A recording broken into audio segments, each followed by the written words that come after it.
At 3:30, we got number 11 Oregon, trailing, which went 10-4 last year. Trailing number 3 Georgia, which went 14-1 last year. Won the national championship. Georgia favored by 16.5 points on ABC. And Oregon's going to have a brand new quarterback. But it's a quarterback that is very familiar with Georgia. The new QB for Oregon is Bo Nix. If you don't know who Bo Nix is, he was a quarterback for Auburn for many, many years. He transferred to Oregon. And now he's the new starting quarterback for Oregon. If you don't know, the new head coach for Georgia, new head coach for Oregon is Georgia's old defensive coordinator, the coordinator of a defense that was the best unit in all of college football last year. So, honestly, there's a lot of familiarity with the Georgia team. These teams might have only played one time in their history, but man, like there's a lot of people who know Georgia and have played Georgia and have coached Georgia on this football team. Byron Cardwell is their new running back. Unfortunately, they lost Troy Dye and Verdell last year.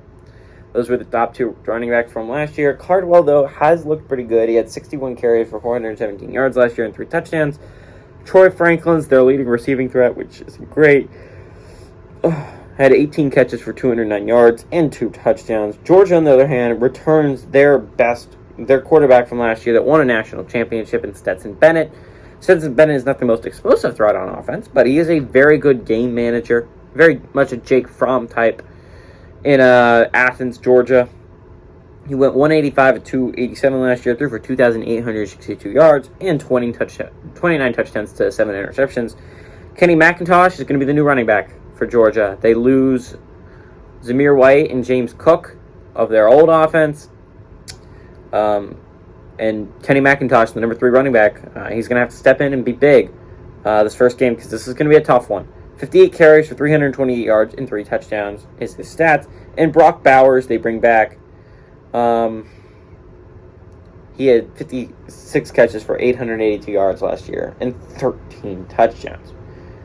Brock Bowers was elite on the offensive side of the ball. I'm going to be really interesting to see what Oregon does to try and match that defensively. Obviously, these teams have played once before.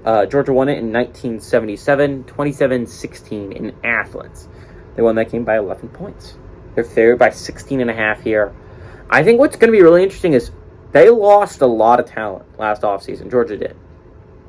And while Georgia still looks to be a very good football team this year, a lot of that continuity is gone. And there's a reason why Alabama always plays weak opponents. Week 1, Georgia draws a really tough one week 1. And I think not having that level of continuity could come back to bite them really severely. Oregon is also not really together as well. They don't have really much continuity. Brand new running back, brand new starting quarterback, brand new, I gotta think, starting receiver, because there's no reason your starting receiver should have only 18 catches for 209 yards and 2 touchdowns last year, especially when you were an explosive offense last year.